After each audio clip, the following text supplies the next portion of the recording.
Round 3 खत्म हो चुका था। सारी फाइट्स बहुत अमेजिंग थी। ऐश, उसके फ्रेंड्स, ग्रैंडफादर और लाइट सारे फाइट्स के बारे में डिस्कस कर रहे होते हैं। तभी वहां पर ओरिजिनल वर्ल्ड के पोकेमॉन ट्रेनर्स भी आ जाते हैं और कहते हैं कि ऐश कैसे हो, क्या तुमने डिनर कर लिया। ऐश कहता है कि हाँ मैंने कर लिया। तभी लियोन कहता है कि नेक्स्ट राउंड में हम चारों पोकेमॉन ट्रेनर्स एक साथ बैठकर तुम्हें सपोर्ट करने वाले हैं। ऐश एक स्माइल देता है और कहता है थैंक यू दोस्तों, ये मेरे लिए काफ़ी बड़ी बात होगी। वेल, कल मैचअप अनाउंस होने वाले थे और इसके काफ़ी हाई चांसेस थे कि ऐश की fight omni battle nexus world के किसी पोकेमॉन ट्रेनर के साथ होने वाली है। वेल, सभी लोग सो जाते हैं और अगले दिन जल्दी उठकर ऐश अकेले फॉरेस्ट के अंदर चले जाता है अपने पोकेमॉन्स को ट्रेन करने के लिए। हाँ, इस बार ओल्ड मैन भी उसके साथ नहीं थे एंड क्योंकि काफ़ी सारे पोकेमॉन वर्ल्ड्स और ट्रेनर्स एलिमिनेट हो चुके थे, इसलिए फॉरेस्ट से भीड़ भी बहुत कम हो गई थी।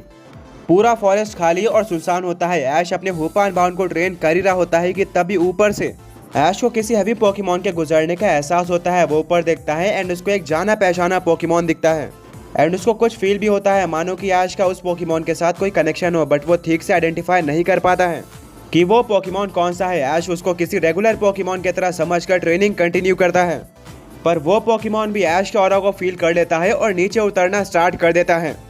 जब वो पोकेमॉन ठीक ठाक डिस्टेंस पे आ जाता है तब ऐश नोटिस करता है कि वो पोकेमॉन उसके तरफ ही बढ़ रहा था एंड ऐश को थोड़ा बहुत हिंट तो मिल गया था कि वो पोकेमॉन कौन सा है, बट वो बिलीव नहीं कर सकता था कि आखिर ये पोकेमॉन एक अलग ही पोकेमॉन वर्ल्ड में कैसे आ सकता है और आखिर इससे मेरा इतना अच्छा कनेक्शन भी नहीं है कि ये मेरे से मिलने के लिए इतनी ज़्यादा दूरी तय करे। वेल, वो पोकेमॉन ऐश के पास लैंड कर जाता है। ये और कोई नहीं बल्कि एट्रो रीजन का गॉड पोकेमॉन यानी कि एयॉन थीरियन पोकेमॉन था।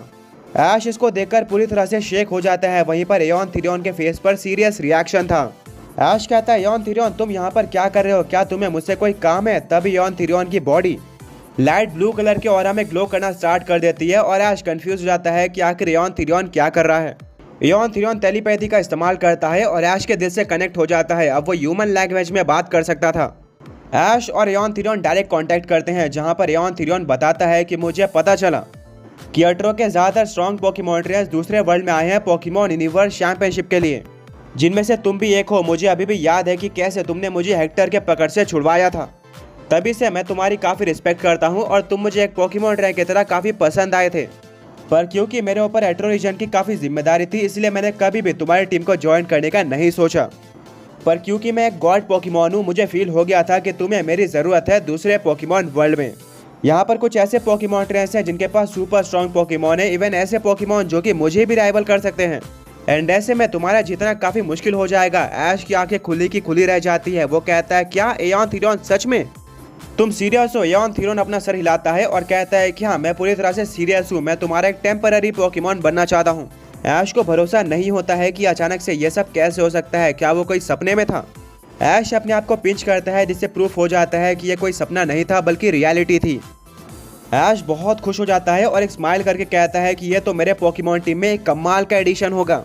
अगर तुम मेरे पोकेमॉन टीम को ज्वाइन कर लेते हो तो मेरी पोकेमॉन टीम एक अलग ही लेवल पर पहुंच जाएगी एंड मैं पोकेमॉन ट्रेनर्स को काफ़ी आसानी से हरा पाऊंगा। एयॉन थीरियन कहता है बिल्कुल, मैंने भी यही सोचा था और मेरे लिए भी एक ऐसे पोकेमॉन ट्रेनर के अंदर फाइट करना एक काफ़ी यूनिक एक्सपीरियंस होने वाला है।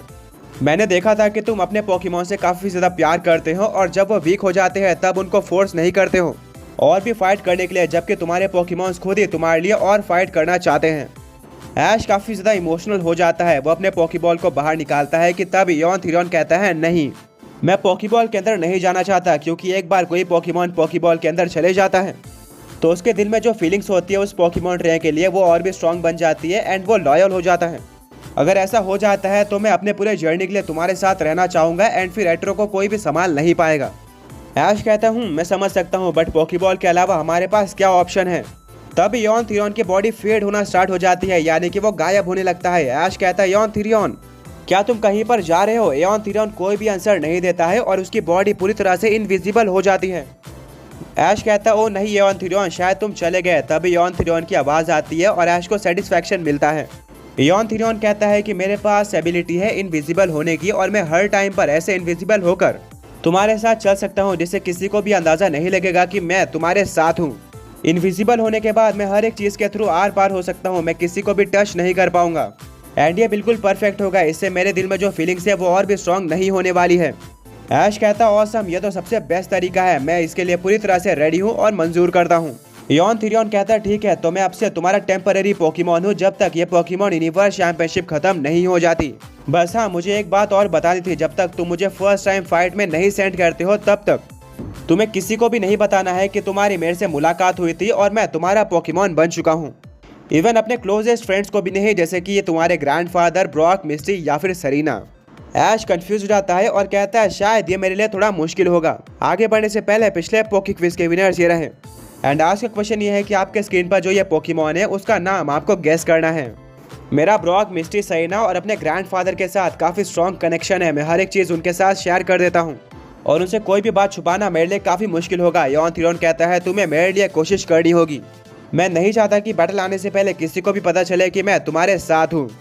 ऐश कुछ देर तक सोचता है और कहता है ठीक है इयॉन थिरियन, अगर तुम ऐसा सोचते हो तो मैं ये एक्सेप्ट करता हूँ। मैं पूरी कोशिश करूंगा इस बात को अपने ग्रैंडफादर या फिर अपने फ्रेंड से छुपाने की। इयॉन थिरियन कहता है बहुत बढ़िया ऐश, मुझे तुम पर पूरा भरोसा है। वेल, एक और लास्ट बात, पोकेमॉन ट्रेनर्स और पोकेमॉन्स तो मुझे नहीं देख सकते हैं, पर पोकेमॉन यूनिवर्स में सिर्फ और सिर्फ एक ही ऐसा पोकेमॉन एग्जिस्ट करता है जो कि हर जगह पर मुझे सेंस कर सकता है। इवन वो अगर किसी पोकेबॉल के अंदर भी होता है तो भी वो मुझे सेंस कर लेगा और उसको पता चल जाएगा कि मैं आसपास मौजूद हूँ। खैर, इस पोकेमॉन का यहाँ पर होना काफ़ी ज़्यादा मुश्किल है। वो पोकेमॉन मुझे काफ़ी टाइम से एट्रो रीजन में भी नहीं दिखा था। शायद वो कहीं पर छुपा होगा या फिर अपने कोई काम में बिजी होगा। यहाँ पर आना उसके लिए इम्पॉसिबल हो सकता है। ऐश कहता है बट वो कौन सा पोकेमॉन है? इयॉन थिरियन कहता है उस पोकेमॉन का नाम एट्रॉक्स है। ये मेरा राइवल माना जाता है एट्रो रीजन में। ऐश कहता है क्या एट्रॉक्स पोकेमॉन? वेल, वो पोकेमॉन इसी पोकेमॉन वर्ल्ड में है फिलहाल के लिए, एंड वो हमारे पोकेमॉन वर्ल्ड के सबसे स्ट्रॉन्ग पोकेमॉन है, यानी कि एलेक्स के ओनरशिप में है। यह सुनकर इयॉन थिरियन पूरी तरह से शॉक्ड हो जाता है और कहता है कि आखिर ये कैसे पॉसिबल है? वो तो एक एक्सट्रीमली स्ट्रॉन्ग पोकेमॉन है, वो मुझे राइवल कर सकता है और इवन डिफीट भी कर सकता है। आखिर एलेक्स ने उसको कैसे कैच किया? ऐश कहता है मैं भी शॉक था, बट मुझे कोई भी अंदाजा नहीं है कि वो पोकेमॉन एलेक्स के पास कैसे आया। एलेक्स ने भी बिल्कुल उस पोकेमॉन को एक बैटल में ही अचानक से भेज दिया था। उससे पहले हमको नहीं पता था कि एलेक्स के पास एट्रॉक्स एग्जिस्ट करता है। इयॉन थिरियन काफी लंबे सोच में चले जाता है और कहता है फिर तो हमें एक फैसला लेना होगा। इतने में उस फॉरेस्ट में कुछ आवाजें आने लगती है। कुछ लोग ऐश का नाम पुकार रहे थे और ये कोई और नहीं थे बल्कि ऐश के ग्रैंडफादर और ऐश के फ्रेंड्स थे, जो कि ऐश को ढूंढते हुए फॉरेस्ट तक पहुंच गए थे। तभी वो ऐश को देख लेते हैं और कहते हैं कि ऐश तुम यहाँ पर ट्रेनिंग करने के लिए हमारे बिना आ गए, वो भी हमें बिना बताए।